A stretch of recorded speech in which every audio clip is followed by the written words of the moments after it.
जो साधना का अभिमान करता है उसको गिरना पड़ता है। कीन होइस कबहूँ अभिमाना, शोक होवंचा कृपा निधाना।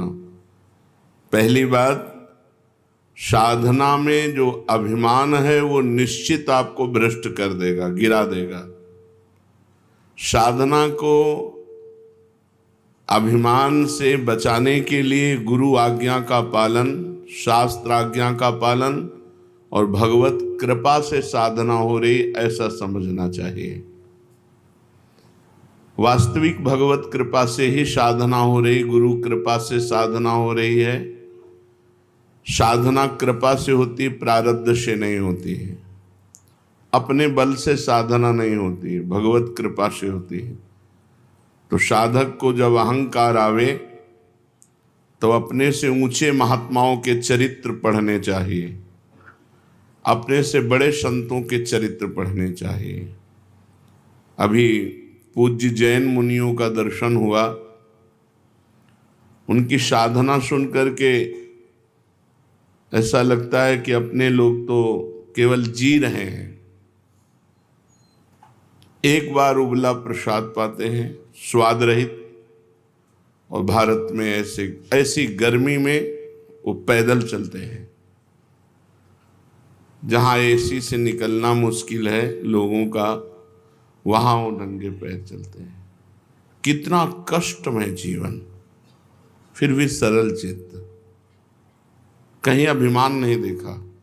सब के सब सरल चित्त, सब के सब अकिंचन, सब के सब भगवत मार्ग के पथिक। तो जब साधना का अहंकार अपने को लगे तो अपने से बड़ों को देख लेना चाहिए, संतों का संग करना चाहिए। बड़े संतों का ना मिले तो उनके चरित्र पढ़ने चाहिए कि हम कहाँ हैं, अपने को पता चल जाएगा।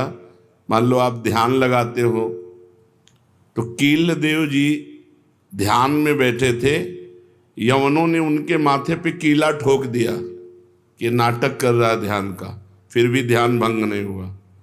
या मच्छर काटे तो ध्यान भंग हो जाएगा, कील ठोक दी गई, पर उनके ध्यान में कोई फर्क नहीं पड़ा। बड़े महापुरुषों का ध्यान, बड़े महापुरुषों के चरित्र। मान लो त्यागी, तो चीदर चिदरानी जी से बढ़कर कौन त्यागी हो सकता है, जिनके पहनने के लिए वस्त्र और खाने के लिए भोजन नहीं, संत सेवा में घर के खिड़की दरवाजे तक बेच दिए, फिर भी भगवदानंद में मस्त हैं। हमारी क्या साधना, साधना देखो, संत एक से एक कठोर संत साधना कथन कर रहे हैं। तो जब साधन का अहंकार जागे तो अपने से बड़े संतों के चरित्र पढ़ने चाहिए, भगवान से प्रार्थना करनी चाहिए। वैसे गुरु कृपा पात्र में साधना का अहंकार होता ही नहीं। जो गुरु की आज्ञा से साधना में होता है उसको अहंकार होता ही नहीं।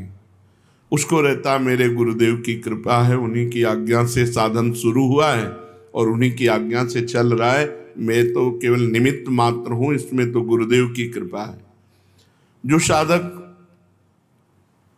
अपना चुना हुआ साधन करता है उसमें जरूर अहंकार आ जाता है।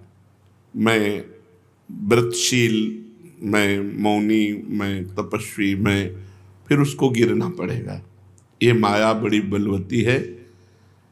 दैवी है सागुणमयी मम माया दुरत्या, बड़े बड़े ऋषि मुनियों को मोहित कर लेती है। तो यदि आप साधन का अहंकार करेंगे तो भ्रष्ट हो जाएंगे, पहला। दूसरा, आप साधन नहीं करते, साधन में पाखंड करते हैं, दिखावा करते हैं, अच्छे साधक नहीं हैं, तो आप भ्रष्ट हैं ही।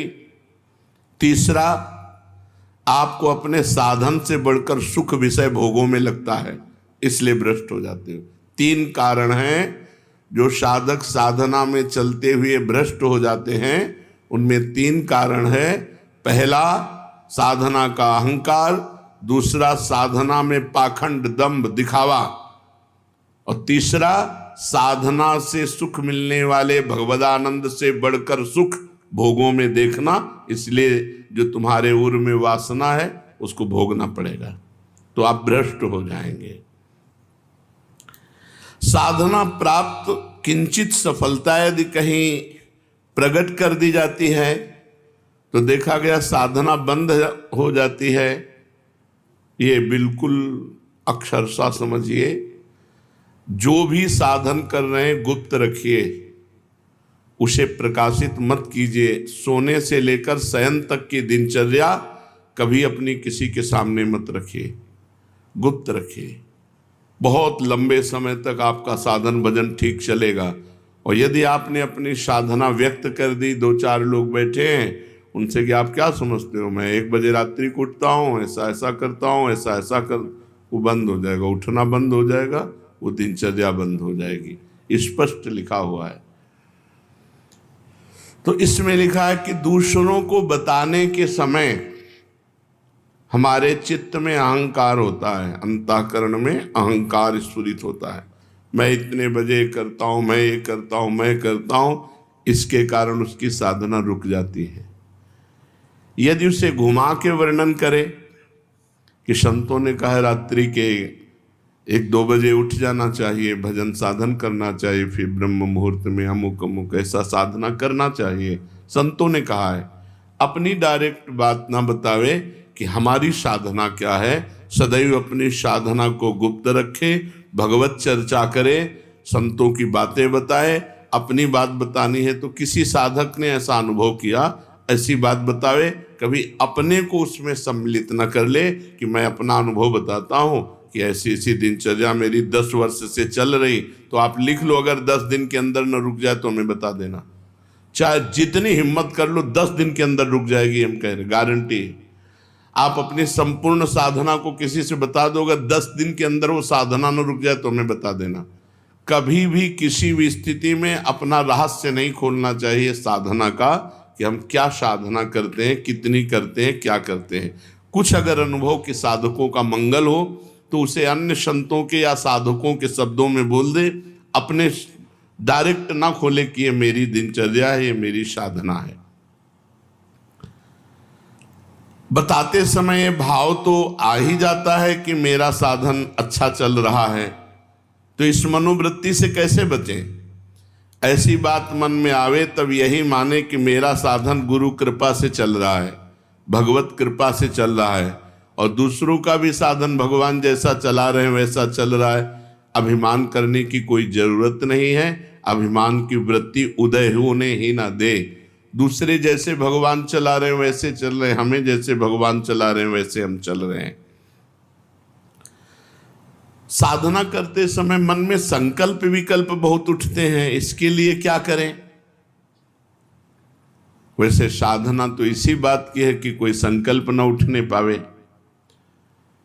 पर यदि संकल्प उठे तो उसे पूरा होने न दे, उसे नष्ट कर दे।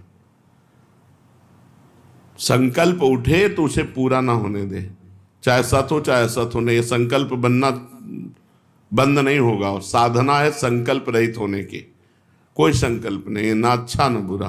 बोले हम आज से ये संकल्प करते हैं, आज से क्या संकल्प करते हैं। हमारा तो जीवन भर का संकल्प है कि भगवान का नाम न छूटे, बस उसी में। अभी तक नहीं पूरा हो पाया संकल्प, तो और संकल्प बना के क्या करें। भगवान का साक्षात्कार करना है, अभी तक नहीं पूरा हो पाया, तो और संकल्प बना के क्या करें। ये जो छोटे छोटे संकल्प उठते हैं, ये करना है, ये देखना है, ये सुनना है, ये भोगना है, इनको नष्ट कर दे। कैसे नष्ट होते हैं। नाम जप करते हुए इनकी उपेक्षा कर दे तो अपने आप ही नष्ट हो जाते हैं। नाम जप बंद ना हो और आप लगाव न रखें जो अंदर मन संकल्प विकल्प दे रहा है, तो वो नष्ट हो जाएंगे। अगर परमार्थिक शुभ संकल्प कोई हो तो उसे आदर दे दो, नहीं तो परमार्थिक व्यवहारिक दोनों खत्म। बिना संकल्प के चलने दो। संकल्प रहित साधना ही भगवान की प्राप्ति का है। कोई संकल्प नहीं, कोई संकल्प विकल्प नहीं। इतना जपना ये भी संकल्प नहीं, निरंतर जपना है ये संकल्प। हमारे जीवन का लक्ष्य है एक भी श्वास खाली ना जाए, एक भी मिनट व्यर्थ ना जाए। पूछत रीति भभूकत धावत, श्री सेवक जी महाराज लिखे। नहीं, कैसे बदलें। भजन का तीव्र अभ्यास। भजन से जब हृदय शीतल हो जाता है तो कोई गाली भी देता है तो उत्तर देने का मन नहीं होता। कोई गुस्सा भी दिलाता है तो इतनी शीतलता है कि गुस्सा ही नहीं आती। भजन का तीव्र अभ्यास और भगवान से कृपा याचना करना कि हमारा स्वभाव बदल दो। सेवक जी कह रहे हैं, या जो पर्यो मोहि सहज स्वभाव से हरिवंश नाम रस चाओ, नाव सुदृढ़ भव तरन को। ये सुदृढ़ नौका है नाम, भवसागर से तरने के लिए सुदृढ़ नौका नाम है। और मेरा स्वभाव पड़ गया है निरंतर हरिवंश नाम का रटने का। यह जो पर्यो मोहि सहज स्वभाव, श्रुतौ राधिका कीर्तिरंतः स्वभावे। हमारी श्रवणेन्द्री का स्वभाव बन गया ऐसी किशोरी जी की चर्चा सुनना। जबान का स्वभाव बन गया है राधा राधा रटना। हमारा स्वभाव तभी बदलेगा जब हम तीव्रता पूर्वक भजन में लगेंगे। एक महीने में एक बार गुस्सा होने पर एक महीने के भजन का फल ढक जाता है। 12 बार गुस्सा हो गए तो साल भर में तुम्हारे पास रह क्या गया। अच्छे से गुस्सा हो जाने पर एक महीने का भजन का फल ढक जाता है। ये संत जन बावरे थोड़ी कि मारो तो भी गुस्सा नहीं होते, शांत रहते हैं। तो बोले जो मारने वाला है फिर वो अगर उसको प्रतिकूलता नहीं दी जाएगी तो और बढ़ जाएगा। नहीं, उमा क्षमा साप होते भारी, अपने कर्म जाय अपकारी। जो तुम्हारा अपकार कर रहा है उसे क्षमा कर दो, तुम्हारी क्षमा उसके लिए सांप से भी बढ़कर जाकर दंड देने वाली बन जाएगी। तुम्हारा भजन तो बढ़िया बच गया और उसको दंड सांप से भी अधिक मिल जाएगा। उमा क्षमा साप होते भारी, अपने कर्म जाय अपकारी। छोड़ो उसको, शांत रहो। कोई बात करे तो बहुत नम्र और मृदु बात करो और सावधानी पूर्वक जीवन व्यतीत करो। ऐसे किसी स्त्री पुरुष से बात ही न करो जिससे कोई संबंध नहीं है। व्यर्थ में नेत्रों को बहुत संभाल के, वाणी को बहुत संभाल के रास्ते चलते, श्री हरिवंश, जिधर वो श्री हरिवंश आया उधर से मुंह फेरो और फिर बोलो श्री हरिवंश तो चल दो। साधु का स्वभाव ऐसा नहीं होता। ऐसे करोगे फंस जाओगे, ऐसे करोगे फंस जाओगे। बिल्कुल नहीं फंसना। कोई श्री हरिवंश नाम के सहारे, राधा नाम के सहारे आपसे नेत्र मिलाना चाहता है, आपसे बातचीत करना चाहता है, बिल्कुल नहीं है स्त्री। और अगर स्त्री शरीर में है तो बोलना ही नहीं है। कोई पुरुष आपसे कह रहा है भाई जी श्री हरिवंश, बोलना ही नहीं। वो भले माने कि गुस्सा है क्या, पागल है क्या, सुनाई नहीं देता क्या, यही माने तो अच्छा है। ज्यादा अपने को प्रवीण संत न समझ ले, नहीं तो फंसने में देर नहीं लगती। माया फौरन फंसा लेती है, चित्त वृत्ति आकर्षित हो जाती है। इसलिए अपना स्वभाव बदले। भजन का फल है स्वभाव का बदलना। पूरी चेष्टा करता हूं साधना में, परिस्थिति में सुधार संतोषजनक नहीं आ रही, बड़ी निराशा छा रही है। जो साधक भगवान की कृपा का आश्रय लेकर साधना करता है, साधना में संलग्न है, प्रमाद नहीं करता, और ये स्थिति है कि संतोष नहीं हो रहा है, बढ़िया बात है। भगवान की कृपा का भरोसा करके साधना में कोई कमी नहीं पर संतोष नहीं हो रहा, ये बढ़िया बात है। संतोष होना बहुत हानिकारक है साधना में। साधना में असंतोष बढ़िया है। कभी संतोष नहीं, और भजन और भजन और साधन। संतोष हो गया तो मन कहेगा नियम तो पूरा ही हो गया, थोड़ी देर मनोरंजन कर लेते हैं। संतोष नहीं होना चाहिए, पर भगवान की कृपा का आश्रय और सच्चाई से साधना में लगन पूर्वक लगना। अमर पद की प्राप्ति का उपाय क्या है?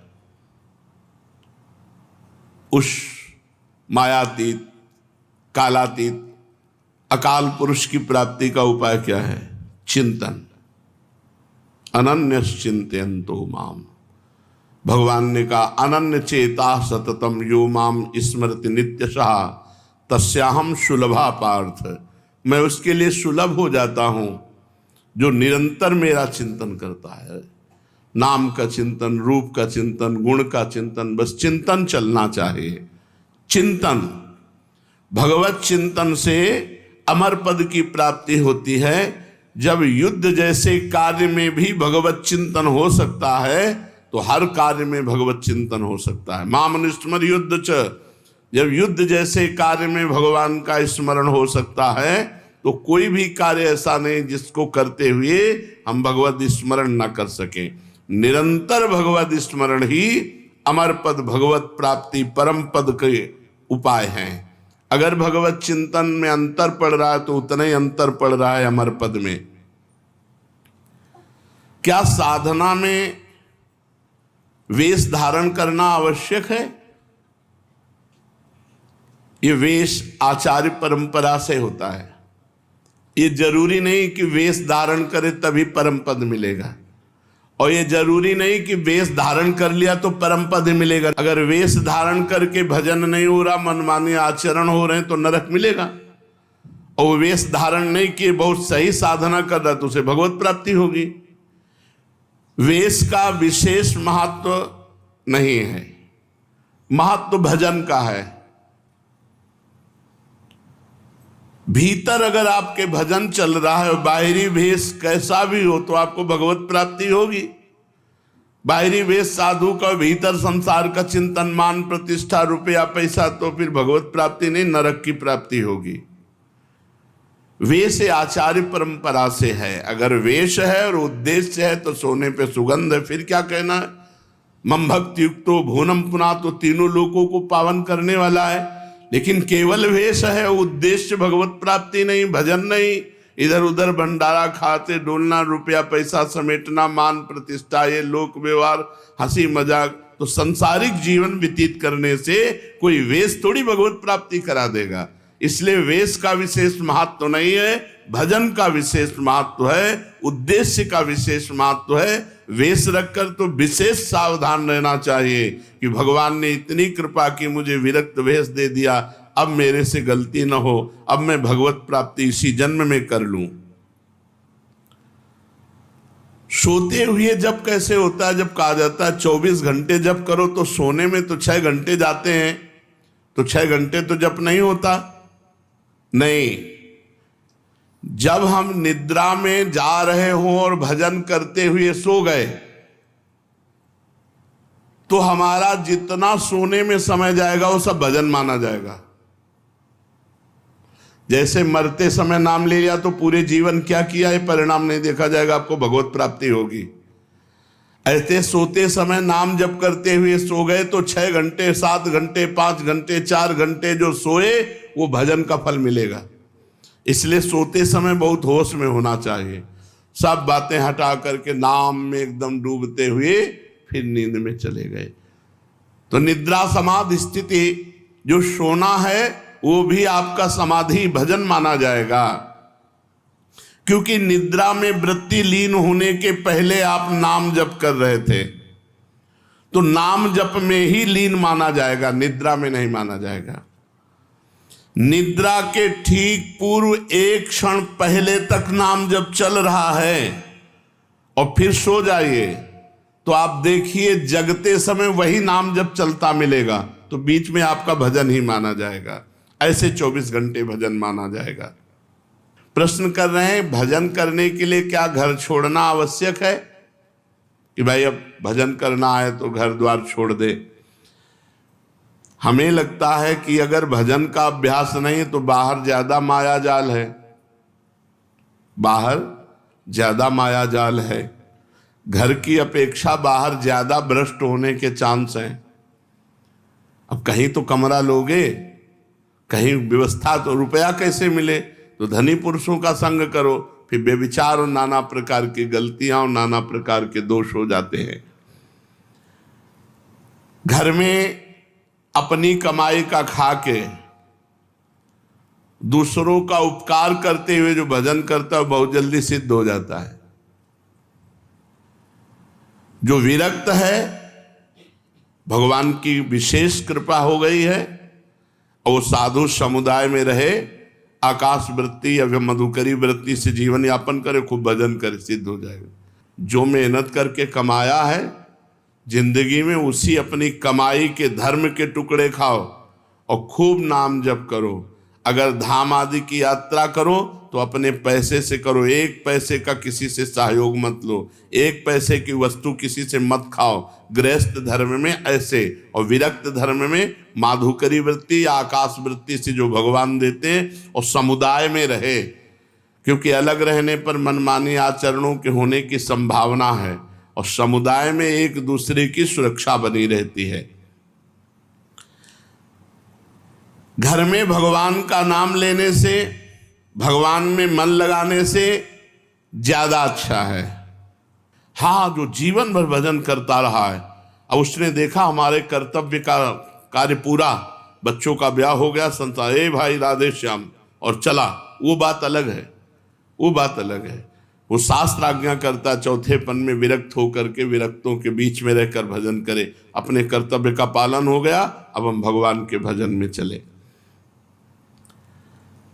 कहते हैं कि जो भजन नहीं करता वो आत्महत्यारा है, जो भजन नहीं करता वो आत्महंता है, आत्महत्यारा है। ऐसा क्यों कहा गया? बोले भगवान ने कृपा करके मनुष्य जन्म दिया है, कृपा करके सुविधा दी है कि इस जन्म में प्रमाद से हटकर भजन करके मेरी प्राप्ति कर लो, और अगर आपने नहीं की तो ये अपराध बना और आप आत्महत्यारे कह जाओगे। जो न तरह भवसागर अस समाज नर पाए, स्वत निंदक मंदमति आत्महनन गति जाए। जैसे कई बार बताया है कि भारतीय सरकार किसी आदमी को विदेश भेजे और सारी सुविधा वहाँ, घर मकान स्त्री पुत्र परिवार सब सुविधा दे, और अपना सरकारी काम बता दे कि ये काम करना है। अब उसने सरकारी काम तो किया नहीं, सरकारी सुविधा का भोग करके बेटी बेटे को पढ़ाया, ब्याह किया, सब किया, सब किया, और जब भारत लौटा तो उससे पूछा गया वो कार्य, जिस कार्य के कारण आपको विदेश भेजा गया था, जिस कार्य के कारण आपको सुविधा दी गई थी, वो कार्य, बोले वो कार्य तो नहीं हुआ, तो वो दंडनीय अपराध होगा और उसे जेल मिलेगी, क्योंकि उसको उस कार्य के लिए सारी सुविधाएं दी गई थी। तो भगवान ने मृत्यु लोक में मनुष्य रूप में हमें भेजा भारत में, किस लिए? जाओ साधन धाम मोक्ष कर द्वारा, साधना करो और अपने जीवन को मुक्त अवस्था में लाओ, भगवत प्राप्ति कर लो। तो लड़की लड़का पत्नी परिवार सबका पालन पोषण किया, खूब सब कुछ किया, लेकिन प्रधान सरकारी कार्य भजन करके भगवत प्राप्ति ये नहीं किया, तो आपको जो गति आत्महत्यारे की होती है वही दुर्गति आपकी होगी। हम आपसे और समझना चाहते हैं। कुछ ऐसा कहा जाता है कि अगर राम के साथ सीता की उपासना न करे और कृष्ण के साथ राधाजू की उपासना न करे तो नरकगामी होते हैं, ऐसा सुना है? नहीं, शास्त्रों में जो वर्णन है उसको समझना है। भगवान श्री राम या भगवान श्री कृष्ण का जब आप पूजन करते हैं तो उसी में शक्ति विराजमान है, वो अकेले कभी रह नहीं सकते। शक्तिमान शक्ति में ही विराजमान है, शक्ति शक्तिमान में ही विराजमान है, दोनों अभेद हैं। शक्ति और शक्तिमान कभी अलग हो ही नहीं सकते हैं। इसीलिए भगवान शिव ने अर्धनारीश्वर करके दिखाया, इसीलिए हमारे प्रिया प्रीतम मिलित रूप दिखाए, रूप बेल प्यारी बनी सुप्रीतम प्रेम तमाल, दो मन मिली एक भय श्री राधा वल्लभ लाल। दोनों प्रिया प्रीतम मिलित रूप हैं। यदि रामकृष्ण के उपासकों को नरक जाना पड़े तब तो धोखा ही धोखा हो गया। ऐसा जो कोई वर्णन कर तब तो धोखा ही हो गया। विवेक पूर्वक यहाँ उपासना करने की भावना है कि जब हम राम जी का उपासन कर रहे हैं तो उसमें सिया जी भी विराजमान है, जब कृष्ण जी की उपासना कर रहे हैं तो उनमें राधाजू भी विराजमान है। वस्तुतः एक की हो ही नहीं सकती, क्योंकि अकेले कभी रहते ही नहीं। शक्तिमान में तो शक्ति विराजमान है, तभी तो, बिना शक्ति के कुछ है ही नहीं। तो जब हम राम जी की पूजा कर रहे हैं तो उनकी शक्ति की भी पूजा हो रही, सिया जी साथ है। जब श्याम जी की पूजा कर रहे हैं तो राधाजू साथ है। तो शक्तिमान को छोड़कर शक्ति की अलग उपासना कर ही नहीं सकता कोई। दोनों पृथक हैं ही नहीं, दोनों पृथक दिखते हुए भी अभिन्न है। जैसे श्री हरिवंश सुरीत सुनाऊं, श्यामा श्याम एक संगाऊं, छिन कबौ न अंतर हुई, प्राण सु एक देह है दोई। प्राण सु एक देह है दोई, देह दो है और प्राण एक है, मन एक है, रुचि एक है, स्वभाव एक है, वैसे एक है। जो मनुष्य इनको भिन्न भिन्न मानकर पूजा करता है उसको मान सकते हैं जो अंतराय रखता है, लेकिन भगवान की पूजा करने वाला कभी नरक कैसे जा सकता है। एक बात आपसे पूछते हैं कि भजन जब अनुकूल परिस्थिति होती है तो खूब होता है, और जब प्रतिकूल परिस्थिति आ जाती है तो भजन नहीं होता है। बड़ी समस्या है। भजन अमुक परिस्थिति में होता है, वो भजन ही क्या। भजन का अभ्यास परिस्थिति से नहीं, परिस्थिति से ऊपर उठ के हर परिस्थिति में भजन। बड़ी कृपा रही, भूखे रहकर भजन, खा के भजन, सर्दी में भजन, ओढ़ के भजन, गर्मी में भजन, एसी में भजन, हर परिस्थिति में भजन हमारा होना चाहिए। ये देख लो, अरे आहा राधा राधा राधा, और जब गर्मी पड़ रही वो बड़ी गर्मी है, ऐसा नहीं। गर्मी है तो राधा राधा, और एसी है तो राधा राधा, भूखे हैं तो राधा राधा, छके हैं तो राधा राधा। वो भजन ही क्या जो परिस्थिति में हो, अनुकूल परिस्थिति मिली भजन हो गई, और भूखे हैं तो भोजन का चिंतन हो रहा है, नहीं। ये अपने को कसना चाहिए, एक आध दिन भूखे रखकर भजन करना चाहिए कि देखें हमारा भूख में भजन होता है कि नहीं। पंखा बंद कर देना चाहिए अपने कमरे का, 2-4 घंटे टेस्ट लेना चाहिए शरीर का कि गर्मी में ऐसे ताप में हम कैसे रह सकते हैं। कई वर्षों इनका आनंद लिया गया है, तो वर्षों हितधाम की छोटी कुटिया तक असुविधा ही असुविधा जीवन में रही है। ये तो अभी चंद दिनों की सुविधा है। प्रत्येक परिस्थिति में भजन स्मरण, चाहे प्रतिकूल परिस्थिति हो चाहे अनुकूल परिस्थिति हो, भजन नहीं छूटना चाहिए। जब तुम ऐसा नियम लेकर दृढ़ता पूर्वक भजन करोगे तो फिर प्रतिकूल परिस्थिति में भजन होने लगेगा। अखंड भजन उसी को कहलाता है, वही कर सकता है जो हर परिस्थिति में भजन करता है। साधक के जीवन में कभी कभी दुर्भाग्य का भी अवसर आता है। वो बहुत अपने को हे समझने लगता है। जब जगत उसका अपमान करे, संसार उसकी निंदा करे, कोई उसको पूछे ना, तो उसे प्रसन्न होना चाहिए कि अब भगवान के मिलन की बात आ रही है। सम्मान, अनुकूलता, सुख ये भगवान से अलग करते हैं। अपमान, प्रतिकूलता, दुख ये भगवान के सम्मुख करते हैं। जब अपमान होने लगे, निंदा होने लगे, कोई पूछे ना, तो जय जय, कितना आनंद, सीधे भगवान से चित्त लगाओ, सीधे भगवान के चिंतन में डूबो। यथार्थ में उसका सौभाग्य अब उदय हुआ है, ये दुर्भाग्य नहीं है। जब जगत उच्च आसन पर बैठालता है और वाह वाह करता है और भेंट पूजा चढ़ाता है, इसे दुर्भाग्य समझना चाहिए। यह है अध्यात्म का उल्टा मार्ग। संसारिक यही चाहता है कि जाते ही सबसे ऊंचा आसन मिले, वो बड़ा माला पहनाया जाए, और यहां कह रहे हैं वो दुर्भाग्य है। सौभाग्य ये है कि जब कोई पूछे ना, उसे अब बड़ा भाग्य का विषय यही है, ये अब अनुभव करते हैं। ये सौभाग्य ना मानो कि वाह वाह बड़ी यश कीर्ति। दुर्भाग्य को यहां सौभाग्य माना जाता है। जब कोई पूछे ना, कोई अपमान करे, तिरस्कार करे, ये बड़ा सौभाग्य। एक बात और बताइए कि ये प्याज लहसुन पवित्र भूमि में उपजता है, फिर इसे क्यों खाने के लिए वर्जित किया गया है? प्याज लहसुन कोई कंपनी में तो बनाया नहीं जाता कि भाई गंदी बात है। जहां आलू उत्पन्न होती है, जहां गाजर उत्पन्न होती है, मूली उत्पन्न होती है, ऐसे ही प्याज लहसुन उत्पन्न होता पवित्र भूमि में, फिर इसे निषेध क्यों किया गया कि न खाया जाए? प्याज लहसुन घोर तामसिक वृत्ति है, इसके खाने से घोर तमोगुण बढ़ता है। आलस्य, निद्रा और भजन में मन ना लगना और गंदे भावों का उदय होना इससे होता है।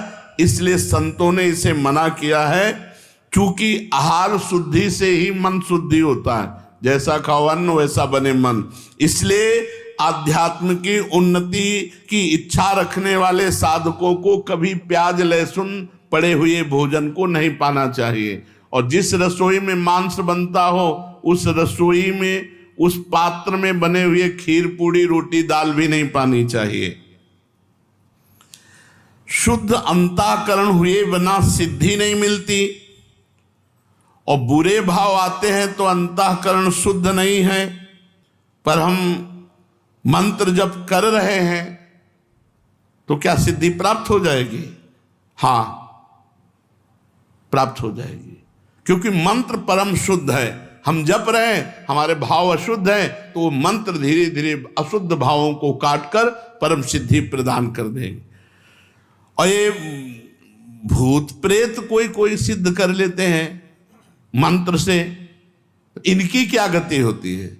जो भूत प्रेत की उपासना करते हैं ये तामसिक सिद्धि है, वो नरक की प्राप्ति होती है और भूत बनते हैं, भूत बनते हैं और नरक की प्राप्ति। भूतों को पूजने वाले, भगवान गीता जी में बोले, भूतों को पूजने वाले भूतों को प्राप्त होते हैं, पितरों को पूजने वाले पितरों को प्राप्त होते हैं, देवताओं को पूजने वाले देवताओं को प्राप्त होते हैं। हे अर्जुन, मुझे पूजने वाले मेरे को प्राप्त होते हैं। साधक को चाहिए दिखावे में ना पड़े, चमत्कार दिखाने में। ये भूत प्रेत की, यक्षिणी गंधर्व, इनकी सिद्धि मंत्र हैं इनके, ये थोड़े दिनों में सिद्ध हो जाते हैं। तुम क्या बोल रहे हो, तुम क्या सोच के आए हो, तुम कहाँ से आए हो, तुम्हारा क्या नाम है, ये सब बातें। इससे बड़ी पूजा बढ़ेगी, सम्मान बढ़ेगा, लेकिन जाना पड़ेगा नरक ही, भूत प्रेत योनि की ही प्राप्ति होगी। अब आखिरी में बता दीजिए कि सच्चा भजन हो रहा है, इसकी परीक्षा क्या है? सच्चा भजन हो रहा है हमारा, इसकी परीक्षा क्या है?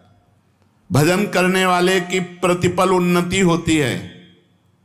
जैसे भोजन करने वाले को एक एक कवल में क्षुधा निवृत्ति, तुष्टि और पुष्टि होती है, ऐसे भजन करने वाले को संसार से वैराग्य स्वरूप का बोध और भगवान से प्रेम, तीनों एक साथ बढ़ते चले जाते।